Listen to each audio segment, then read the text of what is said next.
Bienvenidos y bienvenidas a este espacio final de nuestro podcast, un espacio que hemos construido juntos desde la palabra, la escucha y la reflexión. A lo largo de esta serie hemos explorado distintas formas de leer el mundo, de interpretarlo y de darle sentido a través del lenguaje. Hoy llegamos al cierre de este recorrido, no como un final definitivo, sino como un punto de encuentro donde convergen las voces, las ideas y las experiencias que se han ido tejiendo en cada sesión. En este episodio nos adentramos en dos relatos profundamente significativos de la tradición latinoamericana y colombiana: la leyenda del Silbón y el mito de Bochica. Estas narraciones cargadas de simbolismo, misterio y riqueza cultural no solo nos permiten conocer más sobre nuestras raíces, sino también cuestionar, interpretar y resignificar aquello que heredamos como parte de nuestra identidad.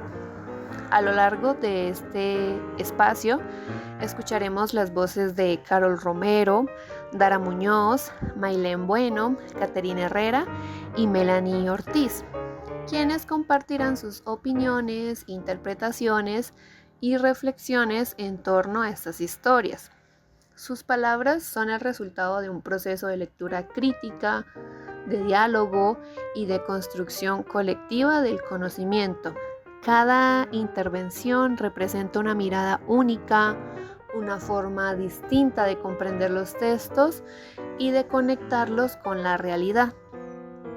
Este episodio es entonces una invitación a escuchar con atención, a pensar más allá de lo evidente y a reconocer el valor de la palabra como herramienta para comprendernos a nosotros mismos y al mundo que habitamos.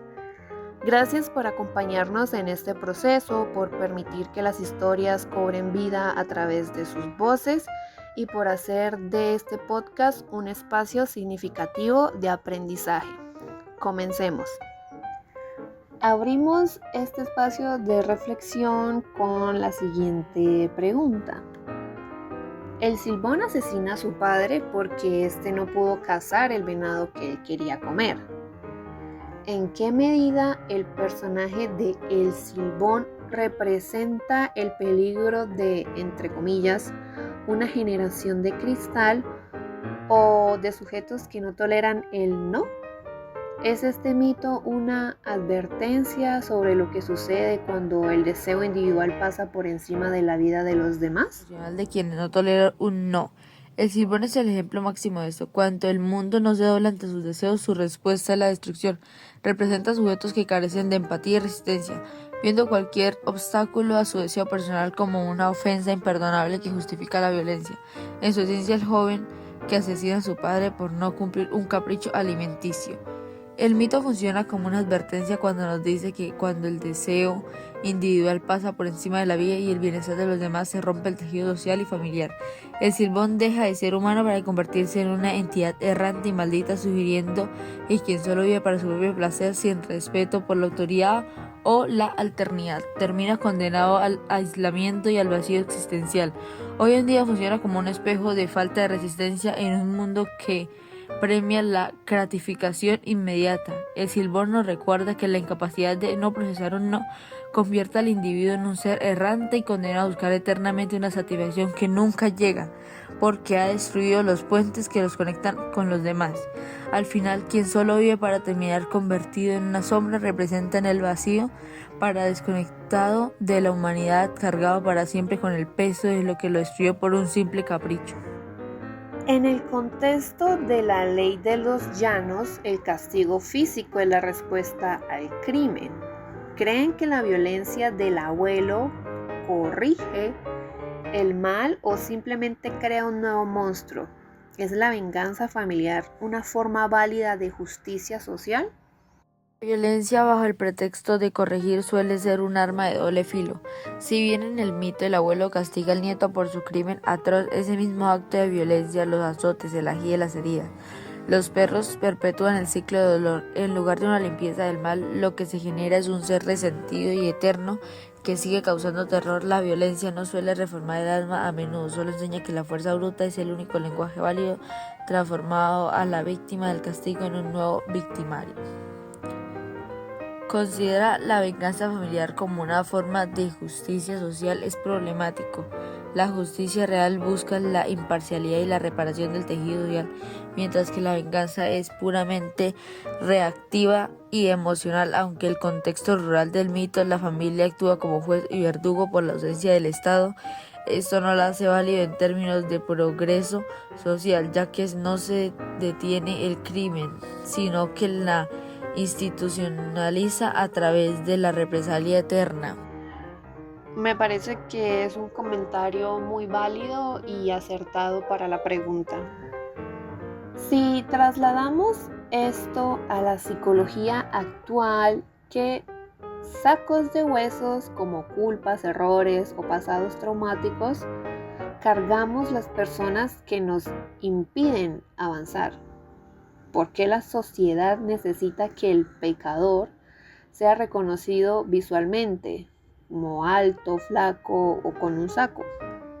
En la psicología actual, el saco de huesos del Silbón representa el peso del trauma no resuelto y la culpa crónica. Cargamos con errores del pasado, resentimientos familiares y mandatos que no nos pertenecen, pero que nos obligan a caminar en círculos, tal como el personaje vaga por los llanos. Estos huesos son recordatorio de acciones que no podemos cambiar y que al no ser procesadas se convierten en una carga que nos impide construir un futuro saludable.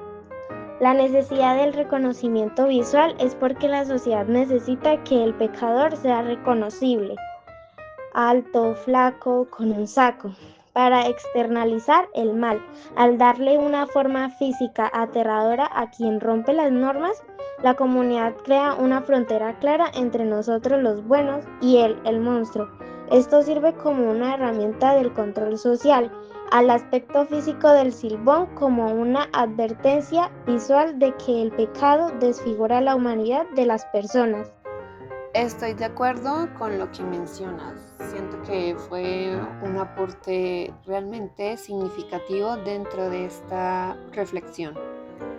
Bien, pasando a la siguiente pregunta, ya sobre el mito de Bochica.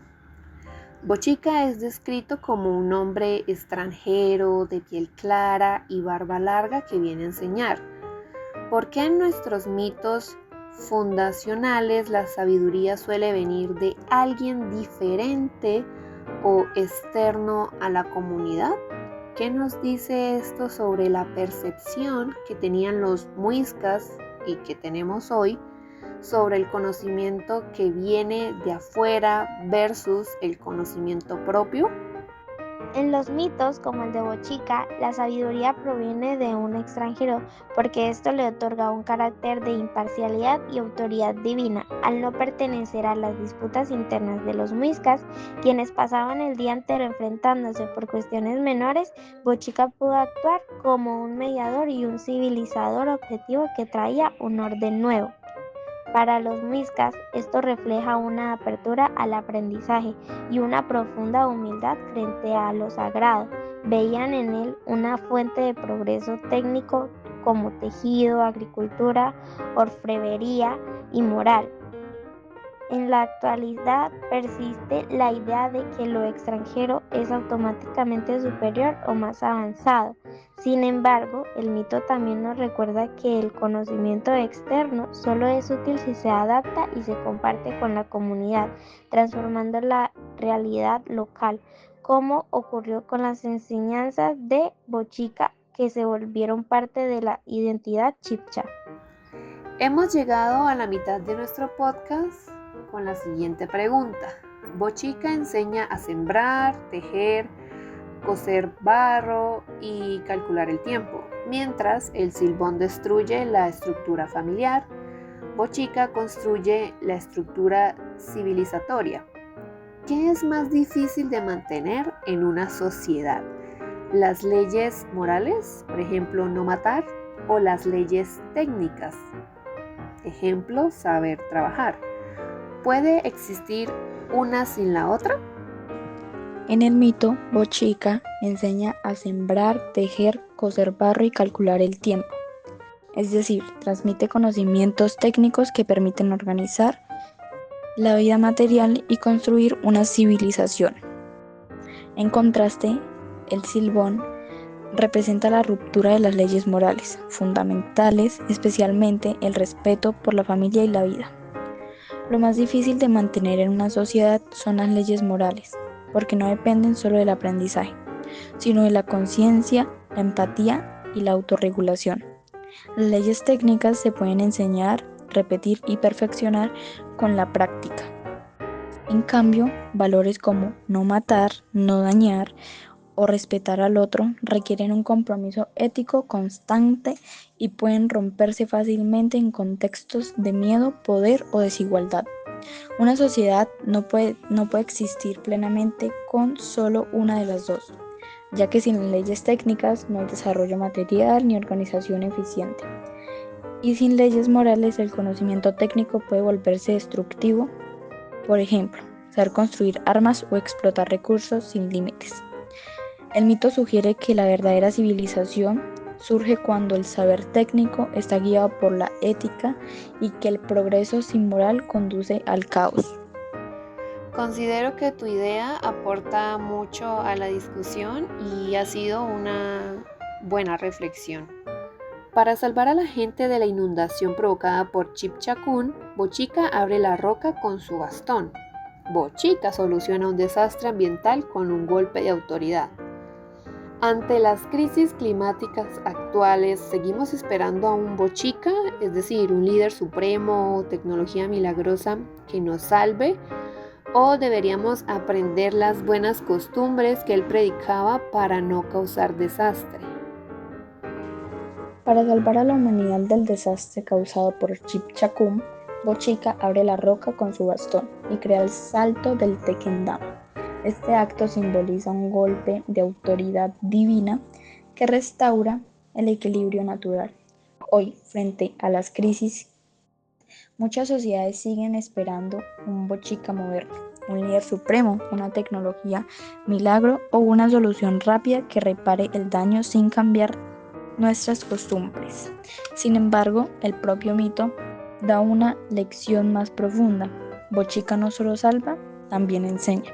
Antes del desastre ya habría transmitido buenas costumbres, respeto por la naturaleza, equilibrio, moderación y responsabilidad colectiva. Esto sugiere que no deberíamos esperar ser salvados, sino aprender a no causar el desastre. La tecnología puede ayudar, pero sin un cambio de valores. Bochica obliga a Chipchakún a sostener la tierra sobre sus hombros. Este castigo es similar al de Atlas en la mitología griega. ¿Por qué las culturas necesitan creer que el mundo se sostiene sobre el sacrificio o el castigo de alguien? ¿Quiénes serían los Chipchakuns de nuestra sociedad moderna que cargan con el peso para que los demás vivamos tranquilos? El castigo de Chipchakún, obligado a sostener la tierra sobre sus hombros, representa la idea de que quien causa daño o desorden debe asumir una responsabilidad proporcional a sus actos. En la mitología, esto funciona como una explicación simbólica del equilibrio del mundo y de la justicia divina. En la sociedad actual, este concepto se puede relacionar con personas o grupos que se cargan con las consecuencias de problemas colectivos, como gobernantes, líderes sociales o incluso comunidades enteras afectadas por decisiones pasadas. Por ejemplo, quienes toman malas decisiones políticas o económicas pueden terminar enfrentando crisis que ellos mismos generaron. También puede verse en temas ambientales, donde generaciones actuales deben cargar con el daño causado por generaciones anteriores. Así los Chipchakún modernos son aquellos que de alguna manera sostienen el peso de los errores o conflictos para que la sociedad continúe funcionando, mostrando que la responsabilidad y las consecuencias siguen siendo fundamentales en cualquier época. Siguiendo con el mito de Bochica, el texto menciona que las mujeres bebían agua de la huella de su pie para tener un buen parto. ¿Cómo se transforma un líder en una divinidad? ¿Es el respeto de los chibchas hacia Bochica una forma de agradecimiento o es más bien una dependencia que anula la autonomía del pueblo? El hecho de que las mujeres bebieran agua de la huella de Bochica refleja cómo un líder puede pasar de ser una figura humana a una figura casi divina dentro de una cultura. Esto ocurre cuando sus acciones benefician tanto a la comunidad que generan admiración profunda, respeto y hasta prácticas simbólicas con forma de agradecimiento. Sin embargo, ese tipo de comportamiento también puede interpretarse como una señal de dependencia, ya que el pueblo comienza a ver al líder como la única fuente de solución a sus problemas. Esto puede limitar la autonomía, porque en lugar de desarrollar sus propias capacidades, las personas esperan que alguien más resuelva sus dificultades. Por otro lado, también puede entenderse como una forma de mantener viva la tradición y conocer la importancia de quien ayudó a la comunidad. En conclusión, esta acción representa un equilibrio entre respeto y dependencia. Por un lado, muestra gratitud y reconocimiento, pero por otro, evidencia el riesgo de idealizar demasiado a un líder y perder la iniciativa propia como sociedad. Es una interpretación muy acertada.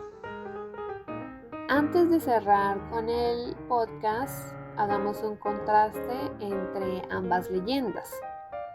Tanto el sombrerón como el silbón persiguen a los borrachos y mujeriegos. ¿Por qué la tradición oral colombiana está tan obsesionada con castigar la fiesta y el alcohol? Y además, ¿qué miedo social profundo intentaban controlar los abuelos con estos relatos en las zonas rurales? La tradición oral en Colombia, como en muchas culturas, refleja valores y normas sociales que son fundamentales para la cohesión de la comunidad. Las historias sobre personajes como el sombrerón y el silbón no son solo relatos entretenidos, sino que también sirven como advertencias. En el contexto rural, donde el tejido social es más estrecho, el comportamiento de un individuo puede afectar a toda la comunidad. Las fiestas y el consumo del alcohol, aunque son parte de la celebración cultural, pueden llevar a comportamientos destructivos como la violencia, la irresponsabilidad y la ruptura de la armonía familiar. Estas narrativas actúan como un mecanismo de control social, surgiendo que hay consecuencias graves para aquellos que se desvían de las normas aceptadas. Al castigar a los borrachos y mujeriegos en las historias, se refleja la idea de que el respeto y la moderación son valores que deben ser preservados. De esta manera, la tradición oral se convierte en una herramienta para educar a las generaciones más jóvenes sobre los peligros del exceso y la importancia de mantener el orden en la comunidad. Los abuelos, como transmisores de la sabiduría y la cultura, utilizan estas historias para abordar temores profundamente arraigados en la sociedad. Uno de los miedos más significativos es la desintegración social. En comunidades rurales, donde las relaciones interpersonales son fundamentales para la supervivencia y el bienestar, el comportamiento irresponsable, como el alcoholismo o la promiscuidad, puede amenazar la estabilidad familiar y comunitaria. Me parece que es un comentario muy válido y acertado para la pregunta. Cerramos este espacio de reflexión y diálogo con la siguiente pregunta. Si el silbón representa nuestros instintos más bajos como la ira, el capricho o la violencia, y Bochica representa nuestros ideales más altos, la ley, la ciencia y la ética, ¿en qué punto de la escala se encuentra nuestra sociedad colombiana hoy?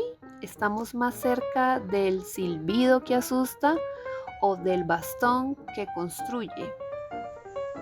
La sociedad colombiana se encuentra en un punto intermedio entre los instintos más bajos representados por el silbón y los ideales más altos simbolizados por Bochica. Existen desafíos significativos como la violencia y la corrupción que acerca a la sociedad al silbón. Sin embargo, también hay avances en educación, justicia y participación ciudadana que indican un movimiento hacia los valores de Bochica. En muchos aspectos, la sociedad parece estar más cerca del silbido que asusta, dado el impacto de la violencia y la desigualdad. Sin embargo, el esfuerzo constante de muchos ciudadanos y organizaciones por promover la paz, la justicia y el proceso social sugiere que hay un camino hacia el bastón que construye. Hemos llegado al final de este episodio y con él al cierre de este proceso que nos permitió explorar no solo relatos tradicionales, sino también nuestras propias formas de pensar, interpretar y expresar lo que sentimos y comprendemos. A través de las voces que hoy escuchamos pudimos reconocer que tanto la leyenda del Silbón como el mito de Bochica siguen vigentes no solo como historias del pasado, sino como narraciones que nos invitan a reflexionar sobre el comportamiento humano, la cultura y los valores que se transmiten de generación en generación. Cada opinión compartida aquí evidencia el poder de la lectura crítica y del diálogo como herramientas para construir conocimiento y también para fortalecer nuestra voz. Este podcast no habría sido posible sin el compromiso, la disposición y la creatividad de cada uno de los estudiantes que participaron a lo largo de este proceso. Su capacidad para analizar, cuestionar y expresar sus ideas demuestra que leer va mucho más allá de comprender palabras, es también comprender el mundo. A quienes nos escucharon, gracias por acompañarnos en este recorrido. Esperamos que este espacio haya sido una oportunidad para conectarse con nuestras tradiciones y sobre todo para abrir nuevas preguntas e interpretaciones. Nos despedimos entonces, no como un adiós definitivo, sino como un hasta luego, con la certeza de que siempre habrá nuevas historias por contar y nuevas voces por escuchar.